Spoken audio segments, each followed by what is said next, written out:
Just another normal underworld night at the Bat and Scythe, my bar. Rain, or what felt like rain, pattered against the window in the dimly lit bar, entertained a couple of my regulars already.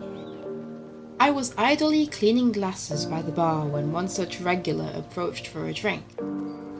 Hey Mina, can you get a drink please? Oh hey, it's Twitch TV's John the Geordie. What can I get you? Could you just get us the usual please? The usual, eh?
This is perfect, cheers.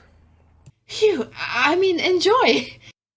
The regular happily went back to his seat to enjoy his drink. I'm just glad I somehow managed to pick the right choice. I went back to cleaning glasses for a while until my next customer came to the bar. Yo, Minna! Give me a drink, would you? I have a feeling I'm gonna have to go through some suffering tonight, and I think I might need something to hit me pretty hard. What you got? Hello there, Twitch TV's Top Tom 924. What do you want? I'm gonna leave that up to you, Missy. You're the expert, after all. What do I recommend?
Ah. Oh, I can taste it now. The richness of the rum, the sweetness of the cherry cola. Wow, this might be the freshest drink I've ever tasted. Thank you so much, Minna. You have made a squid very happy today. 10 out of 10 would drink again. Phew, I'm so glad. Enjoy! The regular heads back to his seat, seemingly pleased with the drink. I have no idea what possessed me to recommend that to him, though. Some more time passed as I continued to busy myself with idle work until suddenly the doors burst open and a dark-cloaked figure strode inside. Oh great, another edgy underworld man. At first I paid them no mind. Edgy, weird types aren't uncommon here, and I'm no stranger to dramatics. The figure sat down at the bar, snapping a finger for my attention. I blinked a few times. Excuse me? It was clear I wasn't busy. There really was no need for such a rude greeting. Though, I still have to do my job. Welcome to the Bat and Scythe, what can I... Whiskey, no ice. I blinked again. Really? You're going to cut off my standard customer service greeting and not so much as to say please? Of course I didn't say this out loud. I simply bowed my head and went to pour the drink. Or did I?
Perhaps this person had a grudge with the universe in a past life, but there was no need to be so abrasive. They really deserved to be taught a lesson. I picked out a bottle of vinegar, pouring a measure into a glass and turned to place it on the counter. I faked a smile. Enjoy. The stranger silently took the glass, giving a curt nod before downing it. A second later, and the drink was spat out over the counter. What was that? Uh-oh, he sounded really mad. It's a new type of whiskey, one I only serve to rude... Before I could finish my insult, there was a sudden thud at the window.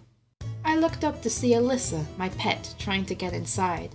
She'd somehow managed to choose the only unopened window to make her entrance. Eventually she managed to find the open window, flapping over and letting out a series of angry squeaks. You really need to learn how to open windows, Alyssa. Squeak. I held out my hand to let her rest. The grumpy edgelord, still sitting at the bar, huffed and pushed the now empty glass towards the bar at me. I simply glanced down at it, then back up at them. Yes? Give me a proper drink this time. My tail puffed out indignantly as my speech was cut off once again. I bit my tongue, letting Alyssa fly free as I went to choose a different bottle to pour a measure. Alyssa could sense my annoyance and decided to take it upon herself to squeak angrily at the stranger and launch herself in the air to batter them with her wings. It was a bit of an overreaction, even if it was pretty funny. The stranger raised their arms, swatting at Alyssa, and sent her flying into a tower of wine glasses crashing to the floor. I dropped what I was doing and whipped around. My tail bristled in anger. All right, Mr. Edgelord, I can deal with your grumpy ass barking drink orders at me without even a shred of manners, but I will not be allowing you to hit my pet and break my glasses no matter what she was doing. I began to form a violet mist around my body, my eyes glowing purple to match. The regulars in the bar began shuffling their stools further away.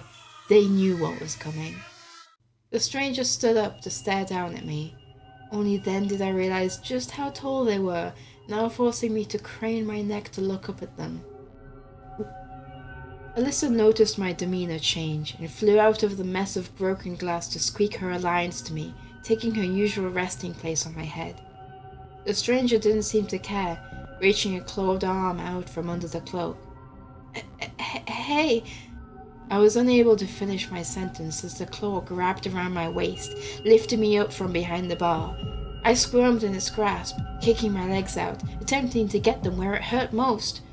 Alyssa could be heard squeaking, dive-bombing at the stranger. What is happening? I felt myself being launched. The last thing I saw of my bar were the shocked faces of my patrons and Alyssa diving after me as we both fell into a dark portal.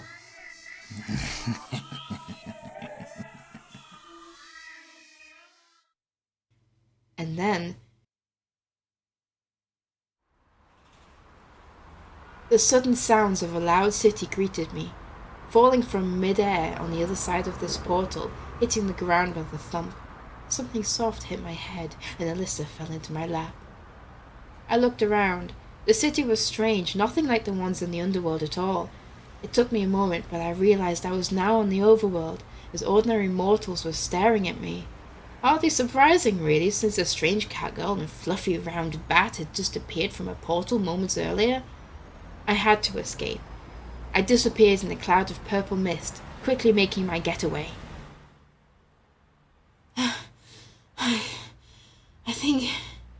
I think we're safe now. Indeed, but you can't stay here forever. I blinked. I stared at Alyssa for a few seconds. You can speak? Of course I can. I simply squeaked in the underworld because it was easier.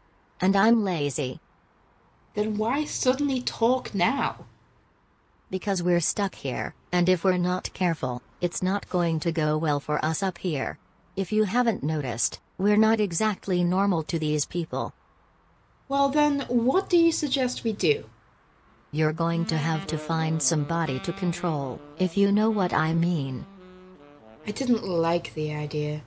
It wasn't something I was proud of doing. But until we found a way back home, what else could I do?